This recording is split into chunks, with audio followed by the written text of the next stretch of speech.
Hello and welcome. I'm Azlina Bulmer, Director of International at RIBA. I'm delighted to be here with you today to welcome you to this event and to chair the Q&A session for today as well.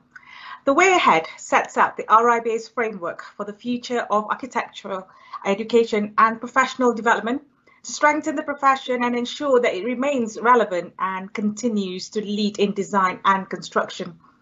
The purpose of the event today is to get feedback from our members about how the way ahead can be delivered so that it is relevant to our global membership. So we really would like to hear from you on those subjects.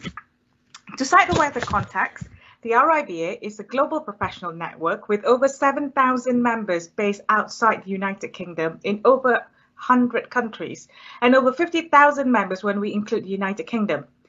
We also validate 100 plus schools of architecture, 51 of which are outside the UK. We also work closely with other international membership organisations and sister institutes.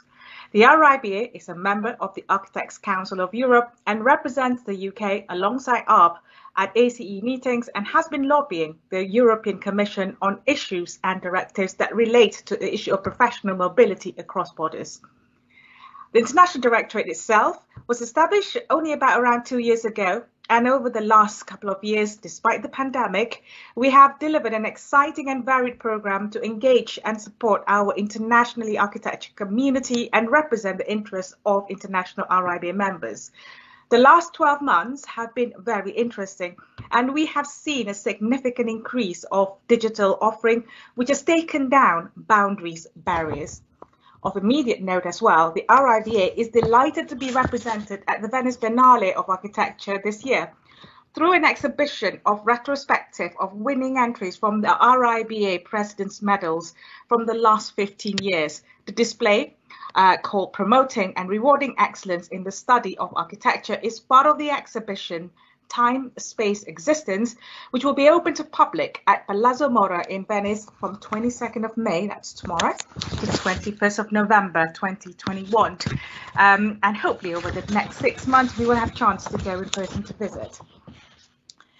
We've worked with DIT Sweden on a series of workshops as well to give firms an insight into the Swedish architecture and property sectors, provide an overview of how RIBA architects may be able to fill gaps in the market and share experience of working with clients and stakeholders. We've had a long history of being at the forefront of architecture education, of course, and we have shown the RIBA President Medals touring exhibition in several European countries, including Bulgaria, Bucharest, Cyprus, France, and Serbia.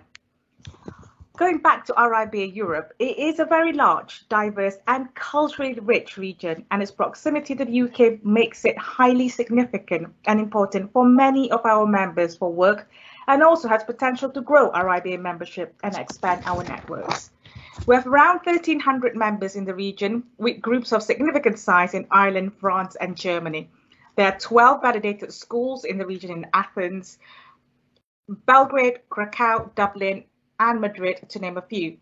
These schools give RIBA a total potential prospect pool of nearly 6,000 students, which could make a significant contribution to RIBA membership. The last few years have seen the RIBA putting in place systems and practices to increase accessibility and inclusivity. With growing members internationally, we have a new volunteer handbook coming out this year, which will smooth the way for a European chapter or two. We really do want to encourage our European members to consider that option. It would be wonderful to welcome chapters in Europe, whether Nordic, Spanish, Italian, or other locations around the region. There is also the small matter of Brexit, which impacts many of our members, both in the UK and Europe. Discussions on mutual recognition of title is of course underway. My colleague Lucy Monks, who is RIBA's subject matter expert on the issue, is here with us today too. RIBA is also developing a new platform to encourage member connection, and it will be launched in due course, which will again increase connectivity among peers, no matter where you are in the world. Lots and lots we look forward to, and here at RIBA, we would be pleased to support and answer any queries you may have on chapters, new platform, and other matters. So please email us directly at ribainternational@riba.org. We are always happy to hear from you. Today, however, the focus is very much on the way ahead. Please can we ask our audience today to ask questions and feedback on this framework by using the Q&A function. This event is truly your chance to put your thoughts forward on the future for architectural education and professional development to strengthen the profession and to ensure that it remains relevant and continues to lead in design. We want to hear your views on the way ahead. How can Mandarin competencies relate to the practice and architects working across Europe? What are your views on how do they apply to members who are working in the area? I'm looking forward to see your questions and thoughts on the framework, and we'll rejoin at the Q&A session. But for now, I'm going to hand you over to Tim Clark, RIBA Council member for Europe, to talk a bit more about the region. Tim will then introduce RIBA President, Professor Alan Jones. Over to you, Tim. My name's Tim Clark. I'm RIBA Councillor for Europe, representing RIBA Europe on RIBA Council. It's a huge pleasure to be hosting this event here in Europe, although we're all online. We could be anywhere in the world, and especially to welcome and introduce, which is my role, Alan Jones, the RIBA President. And the whole idea of today is to get your input as European members to how Europe can benefit from the way RIBA works and the work that Alan Jones is doing on the way ahead, and the way that this is going to be interfacing with the way we develop in Europe in light of Brexit and in light of all the opportunities that hopefully will come as our presence in Europe increases. This is the holding slide for Europe, which actually shows what a mixture of places we have culturally and linguistically and geographically. We have a tremendous variety of settings in which we can operate in Europe. And I think that, as Lena's point about having local representatives who can help architects from outside the region to interface and become active here in Europe, is a very important principle of how we might operate in this. Let's have the next slide, please. Next slide, thank you. I think, no, not too far. That's it. Just to show you that actually Europe is quite big. Although we're concentrated in Western Europe, it does actually technically include Greenland, which is a land owned by Denmark at the moment, although Donald Trump tried to buy it for America, I think, last year, and it was refused. And then it goes right over to the Asian top part of Asia, where Vladivostok and other parts of Russia are.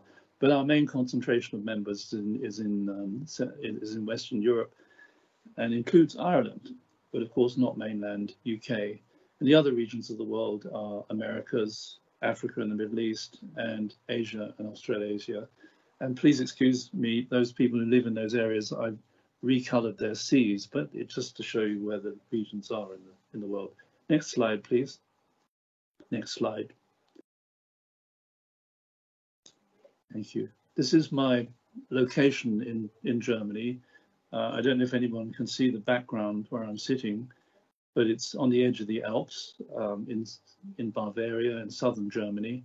And this is a town that struggled to become pedestrianized. I think it's a great example of how towns, historic towns especially, have had to deal with traffic. And there we have now a town where you can walk around safely and come in and out on your bike without getting run over. And it's a very pleasant part of Europe. And when you're in Europe, of course, you have access to all of these different kinds of architectural and town experiences.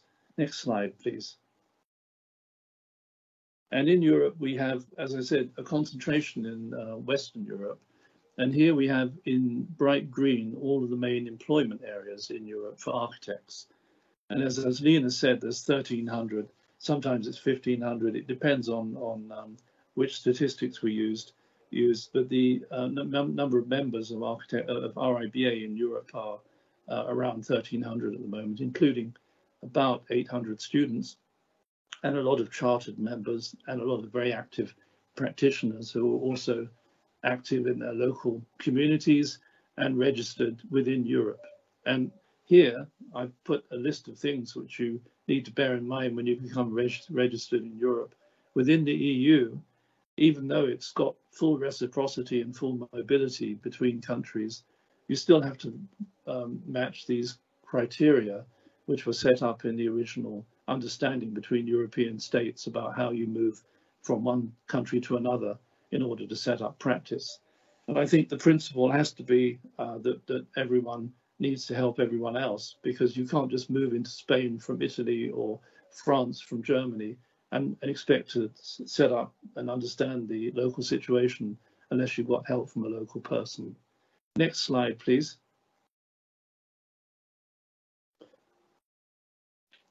And this was our last event, actually, as Lena was there last year, and Valeria, the membership vice president, in Venice. Sorry, I've just managed to lose my screen. Excuse me. Let's just get that back. And this was in Venice last year, our last physical meeting, where we discussed how members in Italy and members in Europe might be able to start a chapter, might be able to form a network, how we actually democratize chapters, how we build chapters within a region, how we establish eventually a regional council where we can actually interface with our IBA and have a voice on council as members, as well as through me as your representative at the moment. Next slide, please.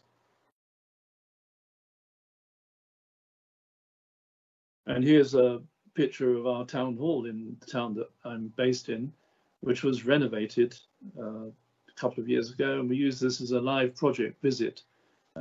Members came, and it was a gastronomic and beer tasting event, as well as being a wonderful experience of looking at a 12th century building and how it's been adapted to modern use. So I think visiting live projects is a very important arm of the way we learn and the way we develop as a profession. Next slide, please. And this is one of our events. We have a number of online events going on, and this is one we ran on COVID and the impact of that on the way we live and the way we work. I have a document on that if anyone wants it. We published that last year. Next slide, please. We also talked about distributed infrastructure, how we share infrastructure and how we use infrastructure within cities and how we can economize on the way we build infrastructure. And that was with our IBA members from within Europe. Next slide, please. And then we linked up with the United States for an event on how we reposition ourselves after the pandemic. And that was a very useful prelude to what we're going to be hearing today about how we adapt to the post-pandemic situation and how we adapt as a profession to the challenges of the future. Next slide, please. And we did an event which I think was really quite useful with a publisher on how to bring in peer review, not only of books, but also of projects, so that peer review could actually help raise the quality, or at least guarantee the quality of an individual building. And a building is a tremendously complex piece of work, and this is the history faculty in Cambridge, which nearly collapsed in the 1980s, and I was in the company that actually rescued it and stopped it from falling down. And it was all to do with being informed about how the building's built and what we can learn about architecture and about more reliability for the future. Next slide, please. And that opens the door to other kinds of events for the next stages of our development.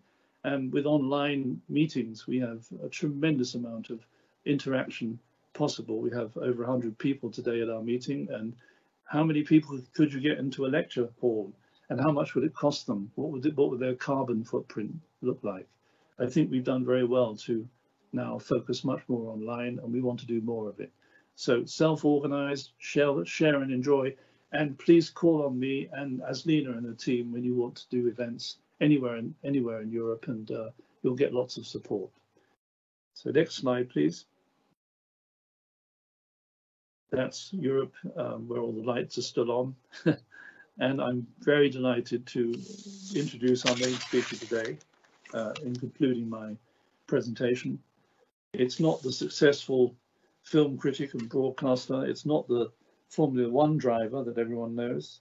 It's even better. It's a successful author, professor of architecture and president of the RIBA, Alan Jones, who actually, I think the book you recently issued, or at least the Bible that you're working to, is called Defining Contemporary Professionalism, isn't it, Alan? Yes, and I'll leave it to you now to take that further and look forward to participating in questions and answers later on. Thank you. First of all, just to say hello to everybody, I'm pleased to be here. This is our fourth event. This is the last of the sort of global regions, and so I'm based in Northern Ireland, and I'll explain that in a moment. So it's very much close to home and so on. But I thought I would, if you like, as we would say in Northern Ireland, show my face before I share my screen. So welcome everybody. Thank you for being here, and I am going to share my screen with you. Welcome everyone. This is one of the last presentations on the way ahead, so you're very fortunate in that every time I make the presentation, if you like, time has moved on a little bit, but also it means that events have moved on, and there's been further discussions at council or at board, and so therefore you're getting it. Everyone gets it hot off the press, but you're getting the greatest level of insight. I always put up a few slides of. Yes, I've been to your region, but obviously based in Northern Ireland, saying that I've been to Europe isn't such a big deal as saying I've been to Japan or Malaysia or whatever. It's very much, I think if I was asked where would you go to look at architecture and sort of embed yourself in an architectural culture, I would talk about Europe and Central Europe. For years, I've taken students to Central Europe, to Southern Germany and Switzerland. Here we have taken them to Munich to see the Allianz Arena and obviously a Swiss architect and working with technology around ETFE, which I use myself in the UK. Again, touring Switzerland, everything from Zumthor to Gigon and Geier, if I'm pronouncing that correctly, and to northern Norway, all the way up to the Lofoten Islands and the tourist trail. And really what that, the likes of the tourist trail really, I think a lot of architects in the UK are quite envious. We look over the fence, if you like, over the water and think that architecture is much more embedded, much more appreciated in Central Europe than it is in the UK. And an example of that is the tourist trail, you know, those small projects placed along a journey and how they have really sort of acted as sort of architectural little stars on their coastline and inland as well. And then sitting here in Northern Ireland, I'm very conscious that Ireland is part of the RIBA Europe region, and it's literally, you know, I wouldn't say a stone's throw, but an hour's drive away to the border, and it's the only physical border, rather than having to jump on a plane or get on a boat to the UK. And I have good friends in Dublin and have participated, for example, in this exhibition and awards programs and so on. So this is my second year as president, and when I came into, when I made my pitch to be president, I did it on a platform of opportunity for everyone, into and upwards through our profession. And what's particularly relevant to the discussion today is around focused on competence and excellence. You know, that's what our profession, I think that's the context that I anticipated. I'll talk about my book briefly, but that idea of it's, yes, we're a profession, and really we have to be focused on our competence and our excellence if we wish to have the impact that we want to have, and I think the world wants us to have. I'm speaking from Northern Ireland, as I mentioned. Some of you may have been there. It's the home of the Titanic. And as we would say in Northern Ireland, the Titanic, she was all right when she left us. It's also the home of a large degree of the filming of the Game of Thrones was in Northern Ireland. but it's also a region of landscape, of towns and cities, of industry and of history. And I'm suggesting also of strong accents. So I will try and speak slowly and clearly for everyone. One of the first things that I did as president was I received RIBA Council approval for something called the President's Fact-Finding Mission. And that was to sort of look at where does our profession want to be by 2034. That's it. You think, why 2034, not 2035, 2033? That's when the RIBA is 200 years old. And the brief was to sort of look at, and we have finished that work, and we have presented it to council and to board. And what does it mean to be a contemporary professional? And what does it mean to be a contemporary profession? I had 8 champions and they had 6 contributors each. And one of them I want to highlight to you, the champion, bottom right, Indy Johar, looked at value. And one of his contributors, Sir Jeff Mulligan of University College London, he made the point that every profession, if it wants to have autonomy, it has to be able to, it gets that autonomy by in exchange for being able to demonstrate ethics and its ability to self-police and its public value. And he makes the point that as professions, those repeatedly get out of alignment. And he suggested that every profession, and obviously architects are one of those professions, have to repeatedly return to that explicit and implicit social contract. And I believe that's very, very relevant to architects and how we operate, how if you like, the context of how we practice and how we have the impact that we need to have. So these are one of the diagrams that I did for the President's Fact-Finding Mission and what the RIBA is. And Tim's point about the change that's happened over COVID and the pandemic and how we've moved to, if you like, meeting digitally, I believe it's important, but also face-to-faces as well. But this diagram of how what the RIBA is, it developed from a conversation with Sonam Prasad, a previous past president, and he referred to the RIBA as an umbrella. And I believe the RIBA is not only an umbrella, it's a facilitator, a communicator, a collector, an incubator, and a protector. And under that tent, that umbrella, that we have, and that's where, if you like, fellowship, where we can meet, we can support each other, we can challenge each other to be better. We can have, if you like, facilities, whether they're virtual or physical, to meet, to gain knowledge, as I say, to support and challenge each other. And that diagram has been sort of used a number of times now to sort of show how this big tent is sort of, if you like, getting up ahead of steam. We're setting up strategies for the next 2 years. We're looking at the long-term view as well. And that idea is that it's physical and virtual. Tim hinted at the new digital hub, and that was presented to council at the end of April. And I think it's a very, very important development. I think it's been accelerated by how COVID has sort of pushed certain technologies to meet virtually. It's actually come from a software for alumni of universities, but it's being piloted at the moment with the view that it creates this digital membership space for wherever you are to join in as a member of the RIBA, be that a future architect, an early career architect, or I don't like to say senior, but let's just say an architect in mid and late career. And to bring those together, everyone together in groups. You can select, the plan is that you can select which groups, you can create your own group, you can observe, you can participate.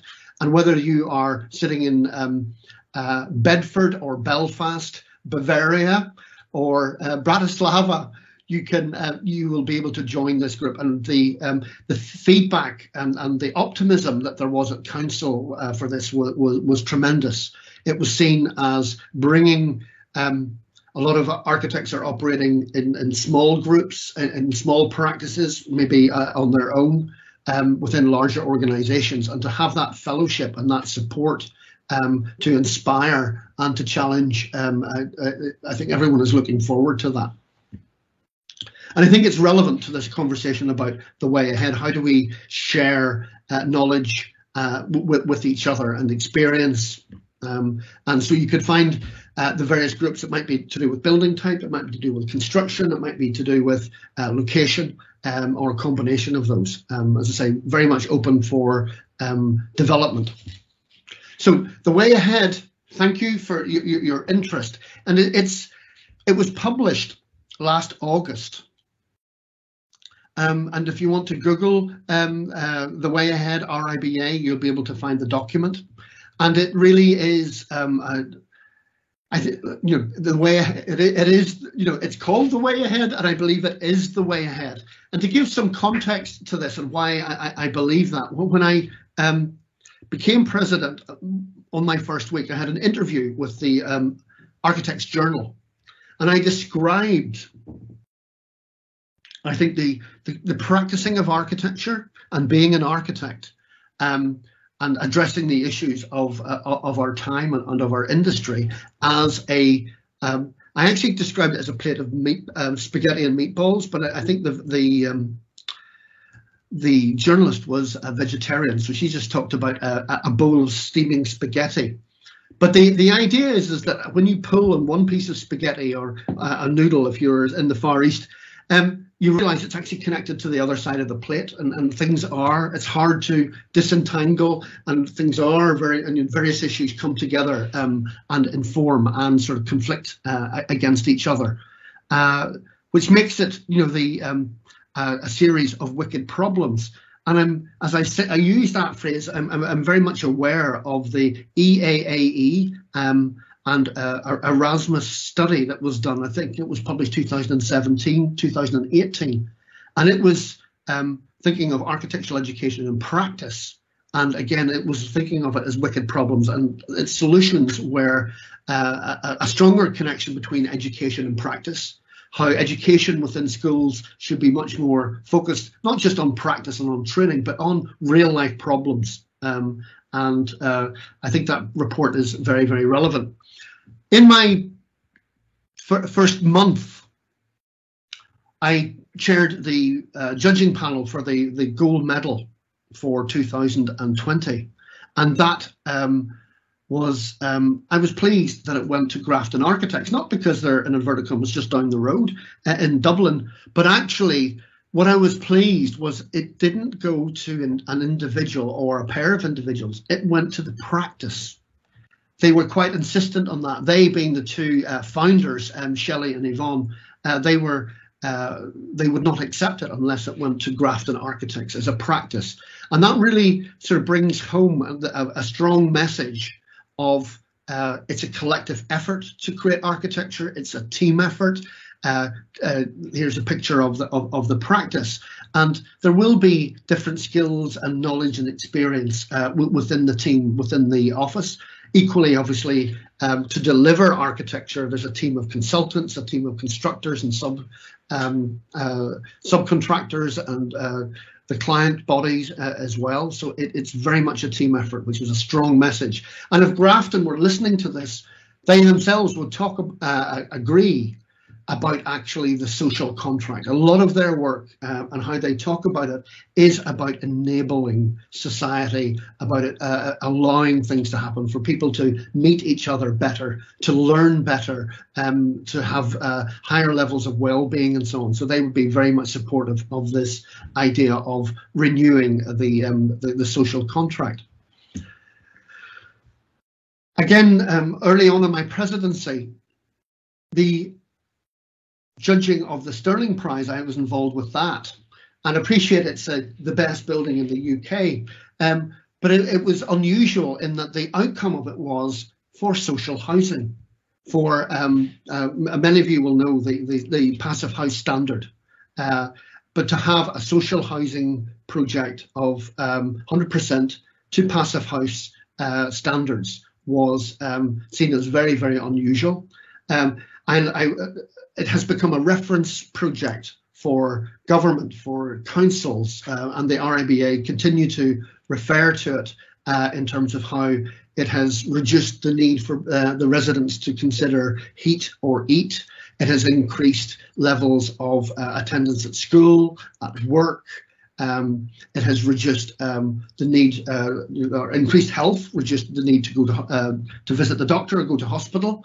It has and I have used it, for example, in conversations with government ministers about actually how to solar plan a site properly, that it's not just fabric first, it's form first, fabric second, technology third. And interestingly, when we were judging it and we came to this conclusion, one of the judges, and I think we agreed, was that, but if this was in Central Europe, it would not be seen as unusual. It would be seen as the standard, and I think that's where we accepted that maybe the hope would be that in 10 years' time, a project like this would not even receive an RIBA award. Never mind win the Sterling Prize. It was just seen as standard. And I'm aware as I walk around cities like Basel, for example, or Munich, that it is very much, this is the standard of housing, new housing that is much more expected within other countries compared to the UK.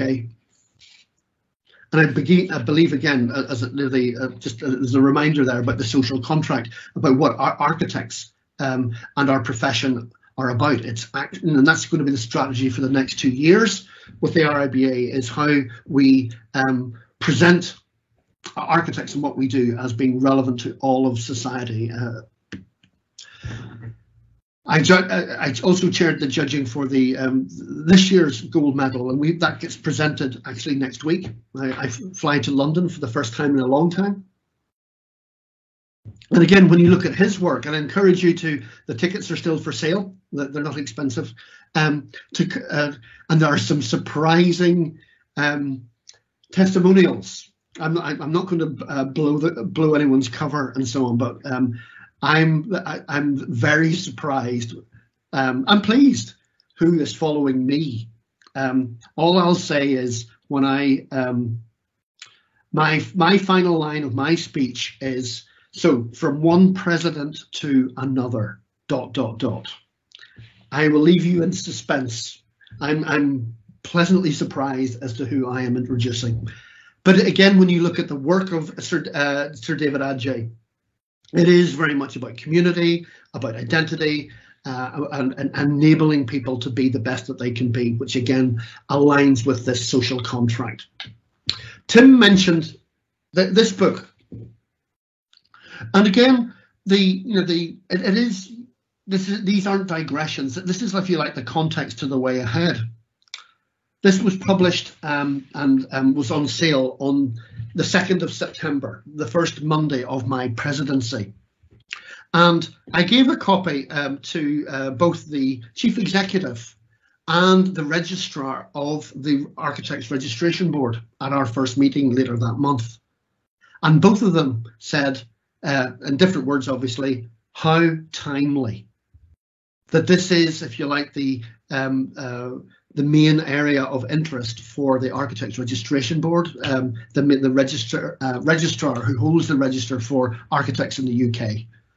This idea of defining contemporary professionalism.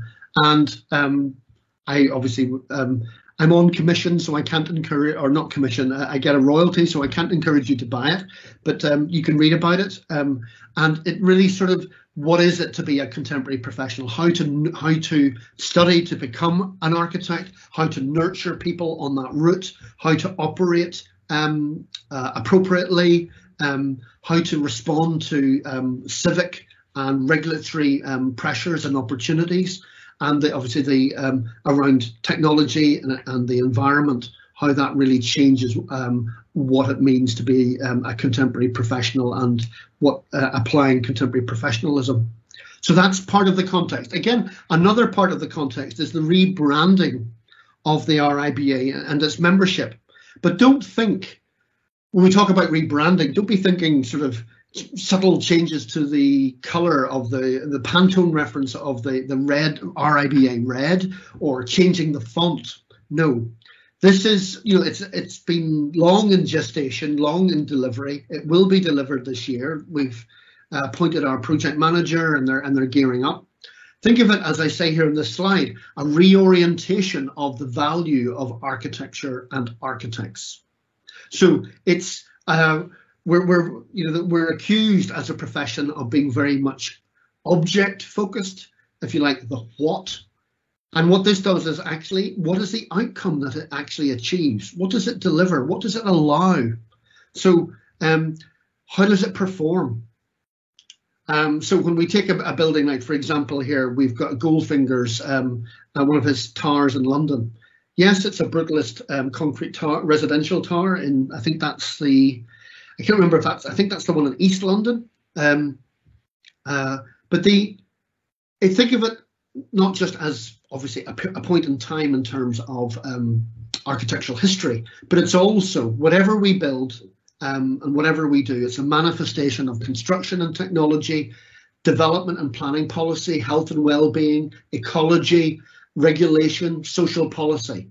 And that helps, I think, to orientate what do we achieve, what do we do as architects, and also how complex and difficult it is to be an architect, and why we need to have architects at the beginning of a project all the way right through to the end of a project, because so many of these issues are fundamental to the initial moves and strategies of a project, but it's how those are then taken and developed and built and then managed and into occupation that really that's how you actually start to define success of a project. So that's happening over the next 6 months. So the way ahead really does focus on the future of the architect's profession. And so what I'm explaining here, that was the context, and there is definitely a sort of direction of travel that we have. For example, we meet regularly, the RIBA meets regularly with the UK's registration body, the ARB, and they presented at council recently, and I presented at ARB. I'm pleased that we have Lucy Monks with us today, who's really very much the expert in this area of the post-Brexit of recognition and how that is progressing and so on. And it really starts to sort of and I think from the conversations that I've been involved with ARB, it very much is around the competencies and the education and professional practice of architects in different countries, and how they are at the point of when they register to be an architect in their particular country. And there's various conversations going on, obviously, with ARB, with ACE, Architects Council of Europe, but also with conversations with the USA, with Australia, with Hong Kong, for example, as well. So you can see how that conversation about UK, RIBA, ARB, how that then starts to connect other parts of the world as well. But this direction of travel, in my first council meeting, and this is actually if you like, a report that I did for the RIBA Journal, and it really starts to sort of, I sort of asked a question at council, and if you don't mind me reading it to you, but just to sort of to bring it home, because it is really an account of what happened. And again, I think it gives this context of how where we find ourselves now with the way ahead, and talking about how can we develop our competencies and evidence them. In early October 2019, within an hour of chairing my first RIBA council meeting, I asked for a vote on the preparedness of chartered and future architects as individuals and practices to take the high road of greater evidencing of competency, managing potential higher levels of risk, accepting greater responsibility and increasing expertise, en route to potentially greater value, higher fees and positive impact, knowing that to do so will have major implications for the education of future architects and the continuing professional development of chartered architects and how they practice. Everyone, including student and international representatives, voted to take the high road.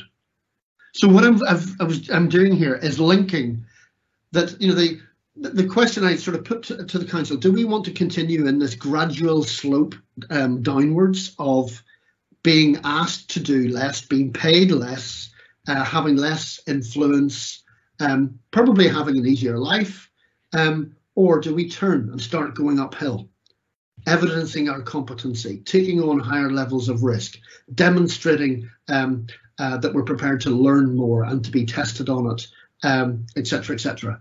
And without fail, everyone, student, international, and, if you like, UK representatives on council said, yes, let's do this. And that really, I think, energised the staff and other committees to consider, right, how do we do this? And that, if you like, that was October 19, August 20, out comes the way ahead as a consultation document. And if we think of other professions, if we think of doctors, we have paramedics, we have GPs, we have specialists, we have consultants.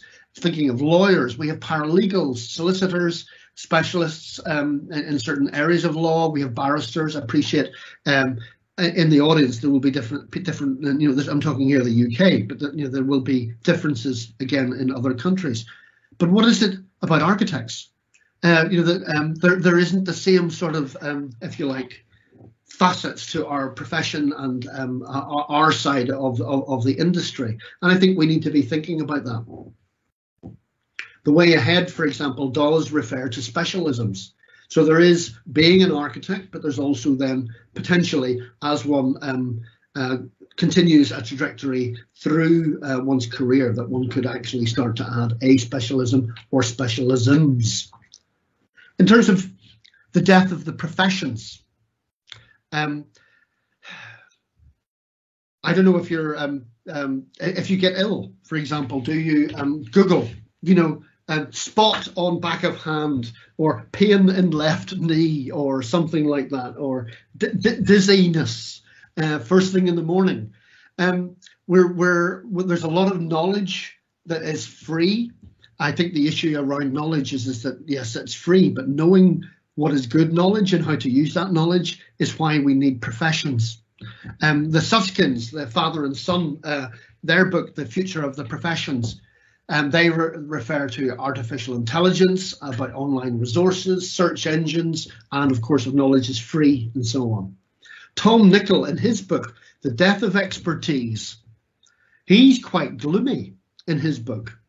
And he basically says, if he likes, builds on what the Suskins have written, and he sort of says, well, there isn't much hope for professions until his conclusion.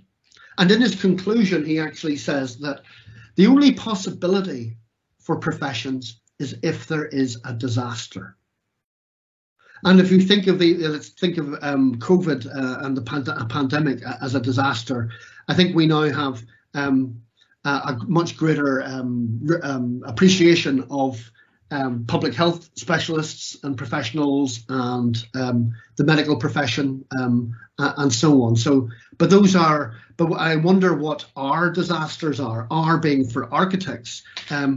For us, I believe the disasters that will save our profession. And I suppose I was going to apologise for. Obviously, we wish these disasters didn't exist, but they do, and that we have to address them. But in addressing them, I think that's the way forward. If you like, I'm just looking at my bookshelf. The obstacle is the way. The obstacle for the world is climate emergency, biodiversity crisis, public safety. In the UK, many of you will know of the Grenfell disaster. We all are aware of the UN Sustainable Development Goals. I'm sure most of us will have an appreciation of the need for spatial and environmental equality. Those are, if you like, we need to take ownership of those in terms of how we can be relevant to them, how we can find solutions to them. And I suppose before somebody says it in the questions, I think obviously Another disaster is COVID, and how that is changing cities and towns, how we commute, where do we work. We're looking at headlines like, for example, Arups, the large engineering company. It's just been in social media today, for example, that they're looking at allowing people to spread their working week over 7 days. You've got the RIBA. We've just there's been a survey done that suggests that potentially most staff would like to be in the office 3 days a week. But what implications does that have for working at home, the high street, pedestrianised or otherwise, Tim, and hopefully pedestrianised, and how that changes our towns and cities, and how architects can help with solutions and how to do that well. So for me, our profession needs to attain and demonstrate competencies that the world and society expects and needs now and in the future. That's how we have to orientate ourselves. Some of you who maybe follow me on social media, I'm mostly on Twitter, at Alan Jones PRIBA. You'll see I like my diagrams. Here's one of the diagrams that I put up, and this is version 1. And I appreciate the comments.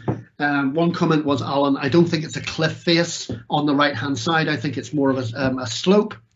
But this idea of where are we as individuals and as practices on a diagram like this, where we have quality of service, innovation, and practice, both as an employer and an employee on the horizontal, and then we have quality and level on the vertical. And I suppose I was being slightly graphically naughty in doing that almost vertical face and referring to it as the leading edge. But this idea that there are a small number of practices at the front end, the real front leading edge of practice and innovation. We then have what I refer to here and others have referred to as the solid middle. Good, professional, and perhaps aspiring to be moving to the right of the diagram. We then have what I've referred to here as could/must do better. And then we have what others have described as the tail. Like every profession, every industry has this. The poor performers in terms of level of service, how they act as an employer, how they act as an employee. Some would argue that we just remove the tail. Others would say, no, you've got to pull that tail in. But at the bottom, you will see this minimum level, a threshold, if you like, of performance for registration, for membership, for codes of conduct, for practice. And I would argue that the climate that we're in as architects and in the industry that we're in, there is an expectation of increasing professionalism. So if you like, the threshold, the minimum level is gradually moving to the right. And we need to be ahead of that and preparing our profession and our members for that move. In the RIBA journal, I published this diagram about what is it we need to know, and really splitting it into two, which is the what we need to know, and also then the how. How do we actually operate in terms of leadership, decision making, quality assurance, evaluating, facilitating, all of that. So the what is on the left, and it creates this interesting conversation about if we were to start to profile ourselves. So in the middle, what is our core knowledge? What do we need to know to be registered wherever we are? Then the outer ring of that might be, if you wanted to be a chartered architect, what do you need to know as a core to be a member of, let's say, the RIBA? And then beyond that, how would you set yourself and describe yourself, plot yourself and your colleagues as an office? So I'll quickly take you through this. It's a little bit of a presentation that I gave to ARB, but it helps, I think, to articulate this conversation about the way ahead. What do we need to know? What's the minimum levels? But then how can we actually develop that further? So we have the core, as I said, then the additional competencies and behaviours to be chartered. What would the profile be of a general practitioner? Somebody who is able to, in inverted commas, turn their hand to most things, most building types, maybe perhaps to a particular scale, would have to be, one would argue, relatively rounded. Perhaps, and it's a term that I don't like using, but I'm aware that it exists. The design-led architect. Which I think there's a certain reasons why those exist. I think rather than I'm a firm believer of Andre Deplaza's, the ETH professor, who says, to me, designing and constructing are the same thing, i.e. how can you design without knowing how to construct, and how can you construct without really understanding design? And to me, I find that this difficult, but I appreciate they exist. And equally, there is a delivery architect. And I'm conscious of, for example, that photograph of Grafton Architects. I'm also aware of, within the UK, we have architectural technologists, and they are focused perhaps much more on the, let's call it, the delivery, and an important part of the team within an office. But if you were focusing on delivery, your spider diagram, if this is what some people might call it, that the profiling would be different. I'm going to speed up. If you focused on envelope, what would your profile be? If you were a conservation architect, if you were a mid-career / partner, and you were on the outward-facing client, bringing the work inside of the business. Perhaps you are, as I've described here, a spiky specialist with a PhD. You go off the Richter scale, off the diagram. You know so much. You're still rounded in that you meet the minimum requirements, but you actually have a very particular niche that you're really expert in. Maybe you're the other partner, one of the other partners in the business, which is about business and delivery facing, and you may be more distributed like that. Diagrams like this and so analysis like this might be, do I use CPD and further learning to build on those existing competencies and expertise, i.e. almost accentuate the asymmetry of my personal diagram? Or maybe you use CPD actually to realize that you need to top up other areas to become more rounded. And then I think what becomes even equally interesting is if you start to overlay different people's expertise and profiles, you start to realize where perhaps you're strong, as in you've got depth. In this case, it would mean that it's darker.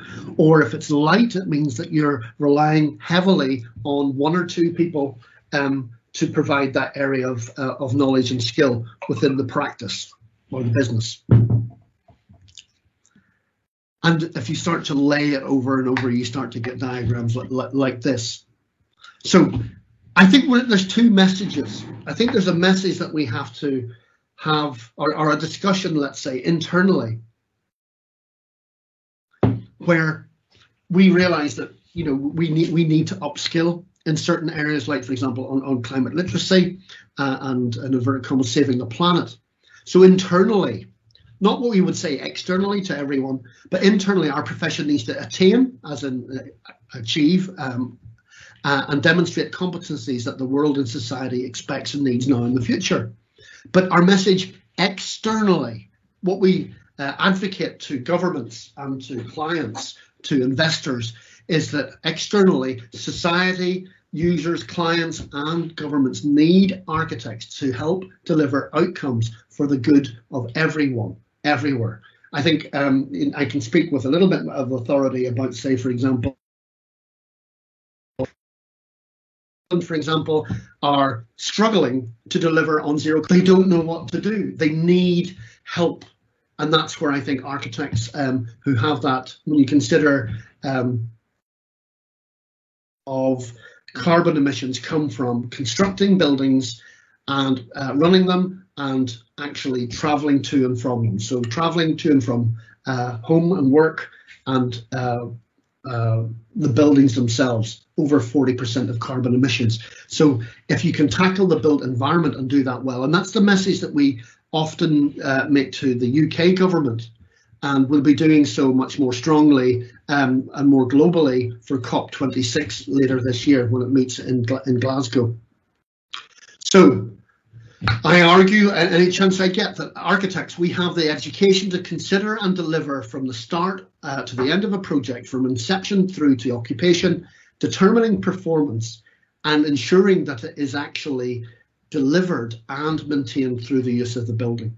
So that's, I think, where that's our message, and that's where we think we need to be. So the Way Ahead was published in August 2020.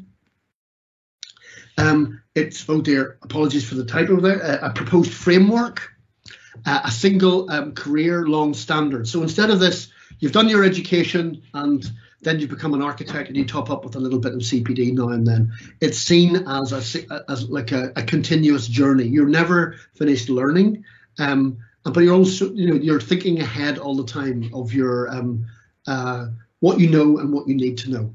There are themes and values for part 1 and part 2 of validated programs, especially around climate emergency, public safety, professionalism, technology and construction. And then there are mandatory competencies, what you must show that you know around climate, life safety, climate literacy, ethical practice and research. The first 3 have been signed off by Council. The 4th one, research, should be coming to Council in June or July. The first one that's going to actually be rolled out in terms of, let's call it a test.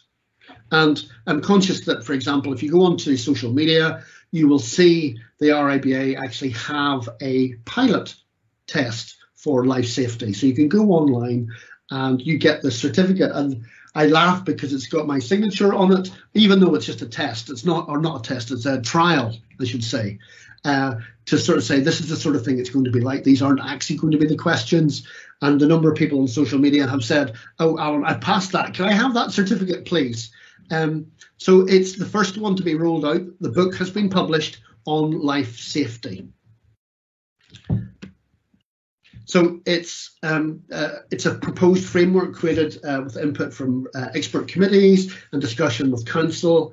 But the question, as Lena and both Tim have been saying, is how should we implement that?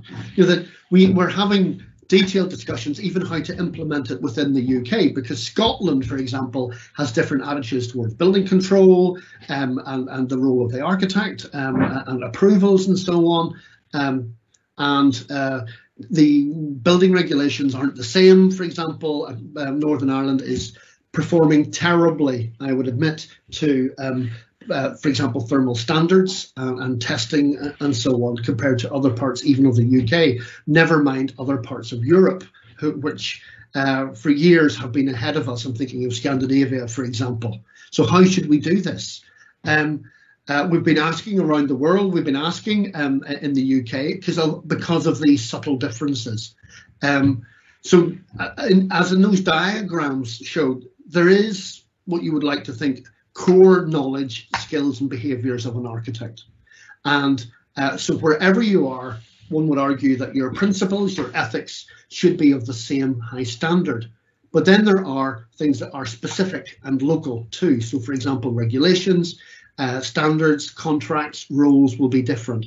So I'm thinking of how do we set competencies, expect people to demonstrate their competencies in a global environment where certain things are the same, or you would like to think are the same. I'm thinking of principles, ethics, etc., but there are specific regulations. One would like to think not your personal principles, but principles of fire safety, of climate literacy and so on, don't change that much from one place to another, but appreciate the subtleties and the detail will be different.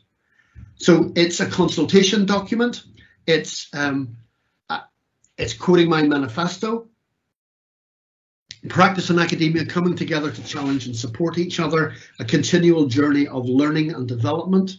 You can find it on architecture.com. It signifies a new direction of architectural education and continual professional development with a greater emphasis on health and life safety and climate emergency and professional ethics. So that, again, the context that I talked about right at the start about how we orientate what we do. Some of you quite rightly would say, or a lot of you, or all of you might say, well, that's always been part of what we have to do. I'm just aware that, for example, in architectural education, that maybe hasn't been the emphasis, but on the back of climate emergency, of the safety or lack of that we've experienced in the UK, that there's a definite reorientation towards those. I am quoted, a sharpened focus on the core knowledge, skills and experience required to respond to the immediate and midterm challenges facing our world, society and industry. It's part of that turning the profession. Nikki Watson, who's on board and I'm a VP for education, placed primacy on health and life safety, climate literacy and ethical practice, as well as technical and business skills as key components of architectural education. So that I think there are big implications for architectural education. We're very aware of this. We have started to put resources online to support schools and students in this transition. I think it will impact on the staff that schools recruit and what they teach and what they expect students to learn. Miriam, one of our RIBA student council members, or sorry, council student members. Ethics, health and life safety and sustainable design are not abstract regulatory concepts, but real world issues that students care about. The next generation of students have the ambition, capability and drive to tackle issues facing society. Therefore, it is important to support these aspirations with an improved education curriculum. So she's sort of saying the students want to deliver. We need to have the education to allow us to do that. So it has this future architect and architect emphasis. I mentioned about resources that we have for students, for graduates and for chartered members. There's obviously books that one can buy. There are online documents, RIBA Academy. There's over 500 hours of video. It was last reported to me. I think there's obviously going to be more by now. There's material to support schools and their students, and I have been assured that any material that relates to mandatory competencies for RIBA chartered members and students will be free. So it's not like some sort of, we're creating a market then that we can charge people for the material. That's not the case. So the questions are, how should the RIBA support its members across the world, in Europe, never mind the rest of the world, in Europe, on this journey to increase competency and professionalism? How should the RIBA apply mandatory competencies in a way that is appropriate and responsive to professional context for each country and in terms of location and the regulations that relate to that location?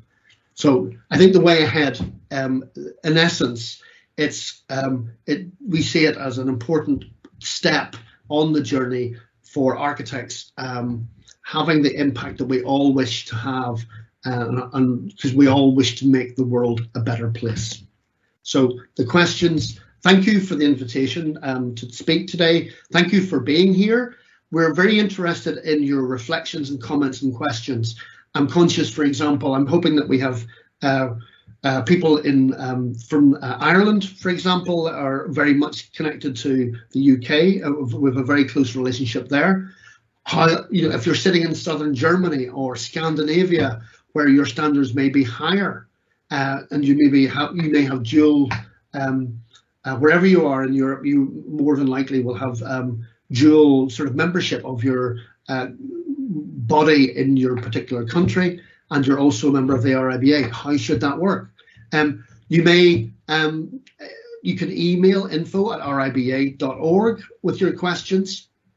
Obviously, you can ask questions here, but we're very, very keen to understand, to find something that is not onerous, that it has we get all the advantages that we can in terms of the trajectory that we're looking for, but without the minimizing angst and cost. So that very much interested in the questions that we hopefully will receive.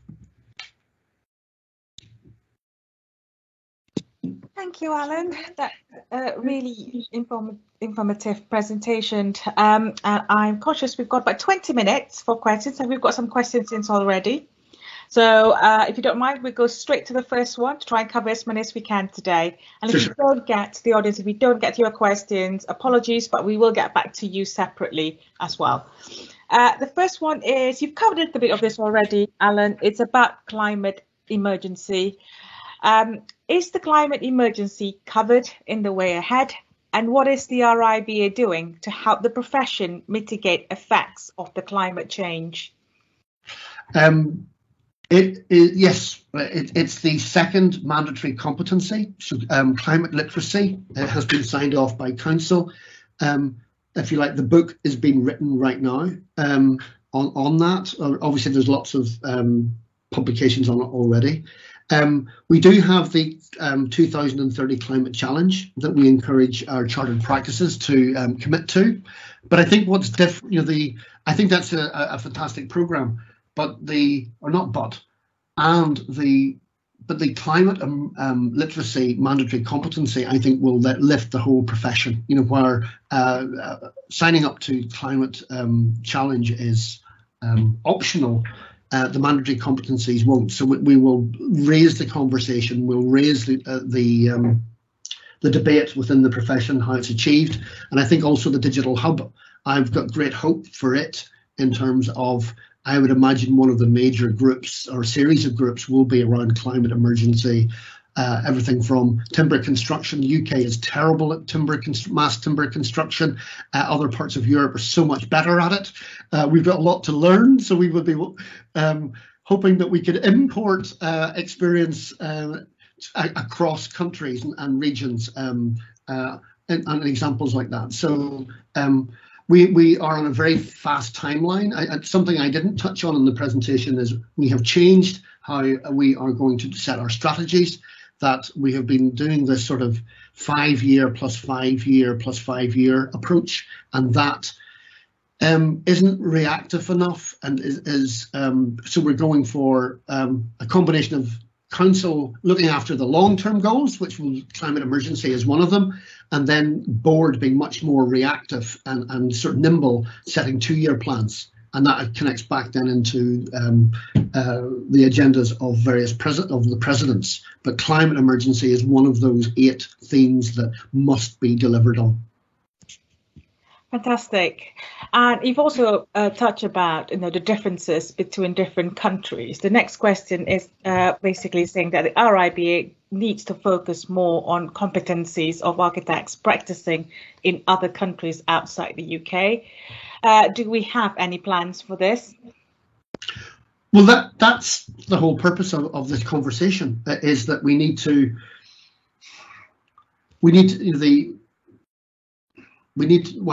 I think that question opens up a whole other conversation. Like even today, I was pointing out, like, for example, in Uganda, I heard recently at an event, there are something like 200 architects. So there's never mind the competency of architects, there's so much development is going on where an architect isn't even anywhere near it.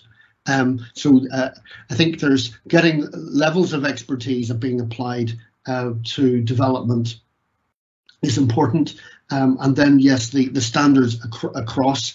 We do talk to the UIA, we talk to ACE, and we're very much about understanding and we talk with also the Commonwealth Association of Architects as well. Yeah. So we have this ongoing debate, and we realise that some of this is to do with the standards of education, initial education, what levels of support. And I've been pushing, for example, and Aslina knows this because Aslina, you've been involved in all these presentations. I've been encouraging, if you're sitting in a low-cost economy country, let's say wherever in the world, that you should be looking to the RIBA for a discount on your membership. We have a hardship.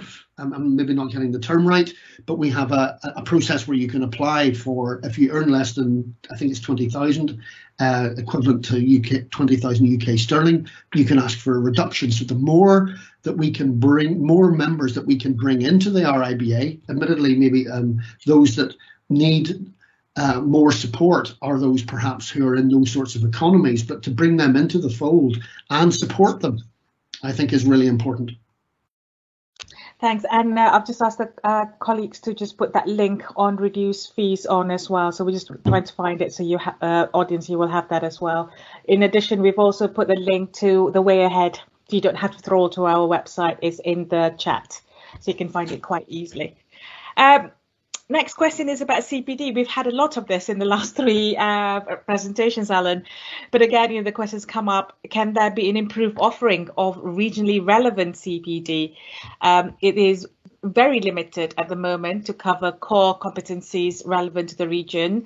Are there plans to make proposal to do this at a local level instead of just UK? I'm going to ask Tim to come in on this question.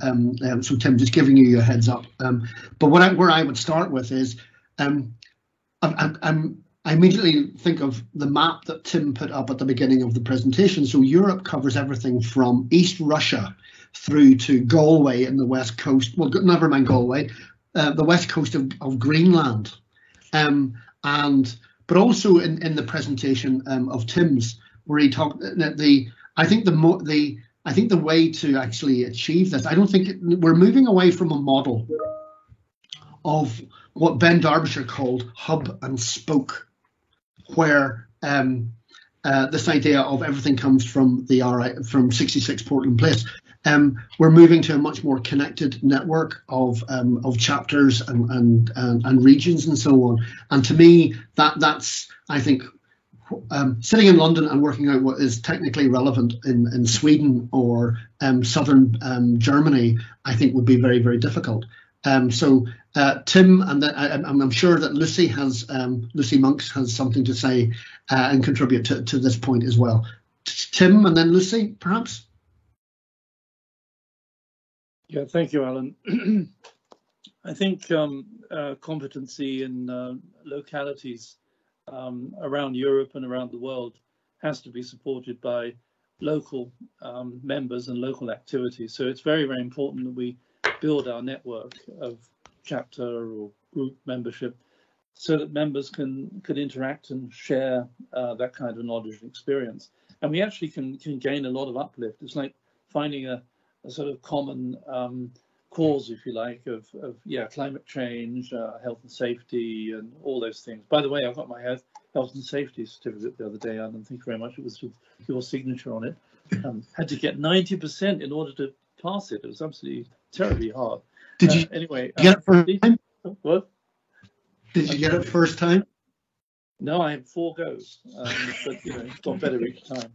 But I only had 5 goes. And I got it before I got my 5th. Anyway, I think these kinds of things draw attention to the importance of this hub online that you referred to, where we can all meet, share information. There can be a chat room for Sweden, there can be a chat room for for Germany and France, and we can trade ideas. We can go into each room. It's almost like going for a drink with people, but in the convenience of your own home. And you can take your own drink in your hand as you go. But the other thing I think, which is much more urgent, is to do with how we smooth out the access arrangements between one country and another, and make it easier for people to interface. And the world is not all speaking English, but we can offer a common platform in the English language. Lucy, could you comment on this? I'd be very helpful. It'd be very helpful if you could. Lucy. I just wanted right. So basically, I can't do anything more on the RIBA CPD front. Sorry, Lucy. You're live now. Sorry, it wasn't. Oh, great, no worries. So not on the RIBA CPD point, but I can add something that's kind of pertinent and something to keep an eye out on the kind of whole UK government regulatory context, which is essentially since the whole Brexit thing kicked off in 2016, we've been talking about recognition of professional qualifications and the relationship between the UK and Europe and the UK and the rest of the world. As a result of that, as you'll know, there's no mutual recognition agreement in force between the UK and the EU as it stands, but the UK government and parts of the EU and European Commission have been investigating whether there be one that could be established into the future. And as part of that, the UK government basically held a consultation process at the top end of this year, looking at competency of architects and any amendments that needed to be made to the Architects Act 1997 to ensure that there was the kind of right balance, I suppose, between opening market access and kind of measuring competency of people with qualifications that are from outside of the UK for those looking to register here. And just to flag that last week, the Professional Qualifications Bill, which is going to be a bit of enabling legislation to kind of support some of the tracking of competency, was published. Next week, I think, we're going to get a bit more detail on what that framework looks like. So the reason why I'm being a little bit vague with this and I can't provide much in the way of detail is because the government hasn't actually published what it wants as a kind of way forward on professional competency requirements in terms of people looking to work and practice and register in the UK, which will probably have a knock-on impact for people that are, you know, UK qualified and looking to practice into the EU and elsewhere. But it is going to happen soon, and that is a process in which we will be very, very heavily involved, and one which we will be closely and carefully advocating for the needs of our members, both in the UK and members based in Europe and further afield. So just keep your eye out essentially on any updates that come through the member update or any of the other newsletters that come through. And if you want any further information on that, by the by, you can contact me directly if you want to, or Aslina if you have any questions. So just to flag that there is something coming. We don't know the scope of it yet, but it will be important. And it will also kind of feed into the RIBA's competency work as well. It has to kind of be taken as a package, understandably. Thank you, Lucy. No Thank problem. You. Alan, the next bit is it's from Ron Kenley. Hi, Ron. I want to read it across. We have asked our audience for feedback. And it says, Ron says, in my experience as a teacher across a number of European and UK schools of architecture, a key question often pushed away is how do you encourage specifically architectural thinking within the instruments and competence of architects for issues that are broader and affect society? One relevant approach may be that architectural education encourages, on the one hand, an awareness and study of other disciplines from the point of view of content and method. Ron says, yet the students of architecture would develop their architectural knowledge and experience via what architects do best and are likely to be what we are valued for in society. Inhabitable space, making situated in the real world, from the ground to the horizon.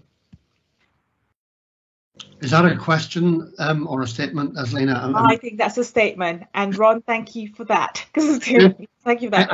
I agree. That as part of that feedback. If I can add, I think what we're, and I'm on record as saying this, I think we need to help students and, to be honest, architects reframe their how they work and how they explain things by stopping using the phrase "I want" and "I like." To actually present ideas and methods as being based on evidence, based on research, based on knowledge, etc. And my experience of working at Hopkins and David Morley's, who were he was the youngest partner of Foster's, is that you get a lot further when you talk about what we do in those terms. People sort of understand it and also respect it much more, rather than this sort of confrontation of one individual against another.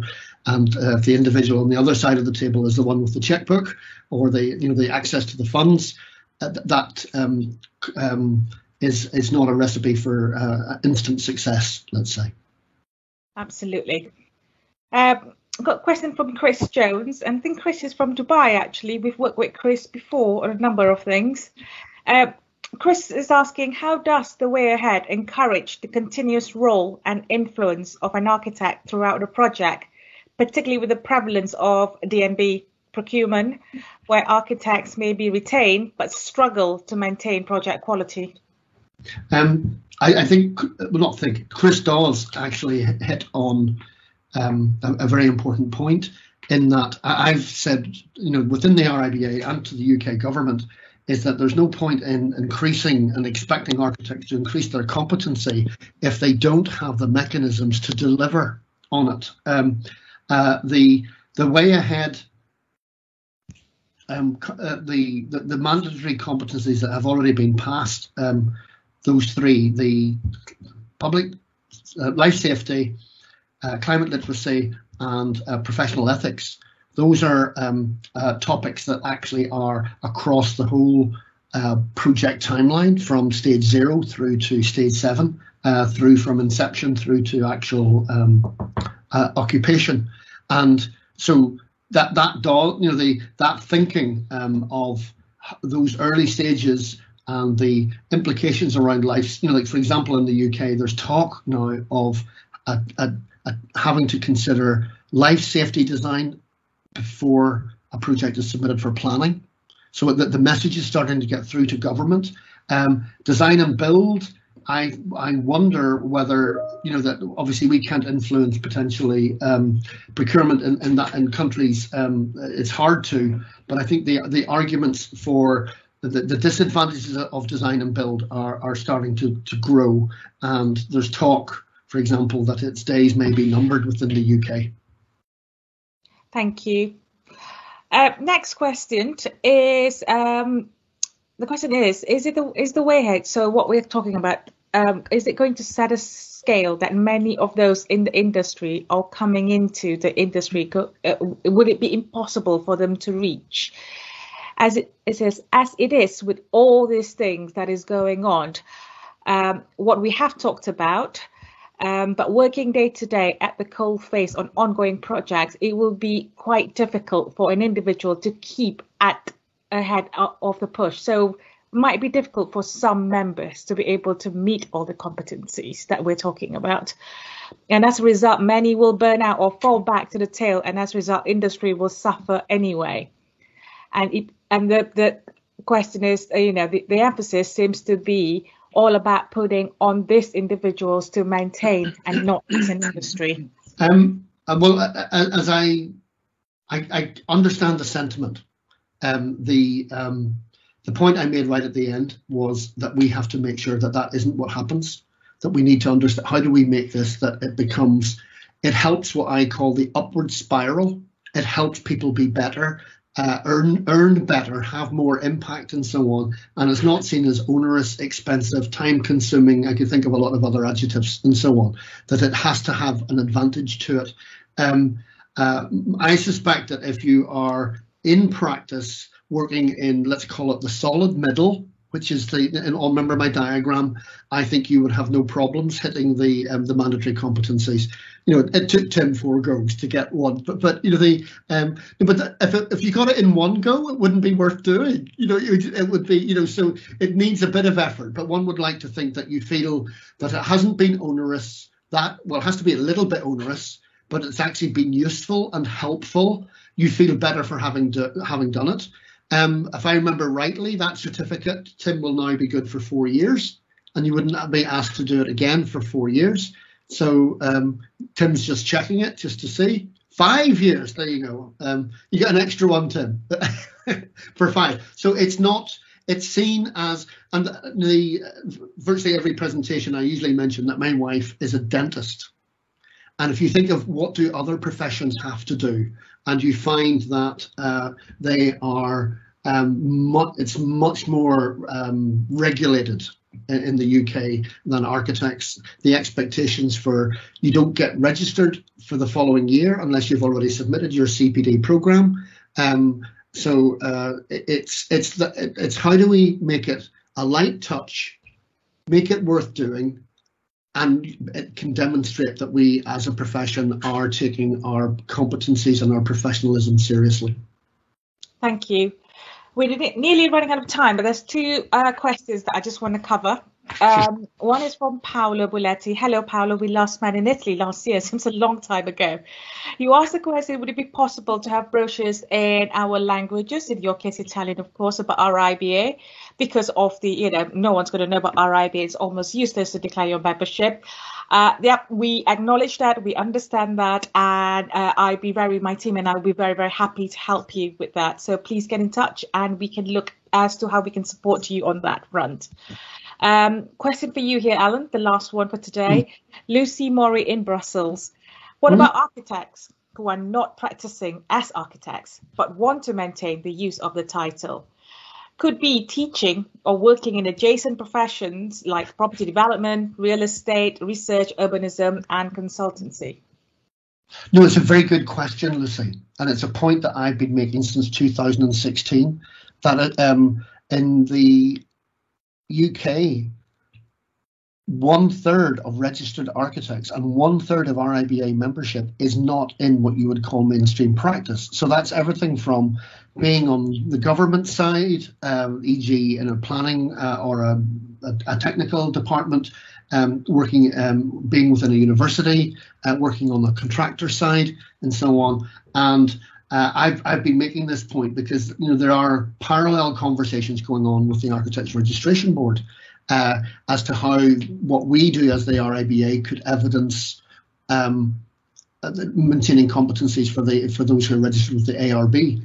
And I've made the point to them as well. It's how I'm conscious that it's a light touch would be my.